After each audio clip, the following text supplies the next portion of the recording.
আজকে এই বিদ্যাসাগর আমাদের পরম শ্রদ্ধেয় বিদ্যাসাগর মহাশয়ের 205তম জন্মদিবস এবং 204তম জন্মবর্ষ আর উপলক্ষে আমরা এখানে সমবেত হয়েছি।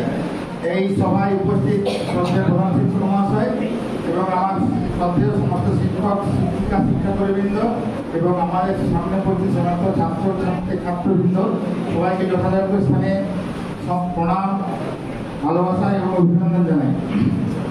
বিদ্যাসাগর সম্পর্কে তোমরা ছোটরা পড়েছ যে আমরা যে প্রথম যখন লেখাপড়া শিখি বর্ণ পরিচয়, এটা কার লেখা জানো তো তোমরা? বিদ্যাসাগর লেখা। কর ঘর ঘট এই যে পড়েছি আমরা, সেই বর্ণ পরিচয় আমরা প্রথম বিদ্যাসাগর মহাশয় লিখেছিলেন। সেখান থেকে আমরা আমাদের অক্ষর জ্ঞান হয়েছে। তারপরে ওনার অগাধ পাণ্ডিত্যের জন্য স্যার বলে গেলেন, ওনাকে পণ্ডিত উপাধি দেওয়া হয়েছে এবং বিদ্যাসাগর উপাধি দেওয়া হয়েছে।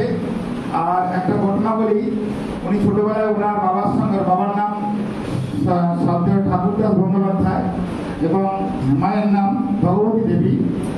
উনি একবার ওই সংস্কৃত কলেজে যাওয়ার সময়, কলকাতা যাওয়ার সময় মাইলস্টোন দেখে 1 থেকে 100 পর্যন্ত সমস্ত যে নামটা আমরা জানি এক সংখ্যা 1 থেকে 100, যে মাইলস্টোন দেখে উনি শিখে গিয়েছিলেন। এবং উনার মাতৃভাষা একটা নিদর্শন বলি, উনি তোমার কলকাতায় আছেন, মা চিঠি লিখেছে যে মায়ের খুব জরুরি দরকার, বাড়ি আসতে হবে। উনি রাত্রি দেওয়ার আছে প্রথমে বর্ষার দিনে দামোদর নদীতে, তখন দেখা যাচ্ছে নৌকা নেই, মাঝি নেই, নৌকা নেই। উনি সেই রুদ্ররূপ, বর্ষাকালে খুব রুদ্ররূপ হয়, সেই নদীতে ঝাঁপ দিয়ে উনি নদী পেরিয়েছিলেন।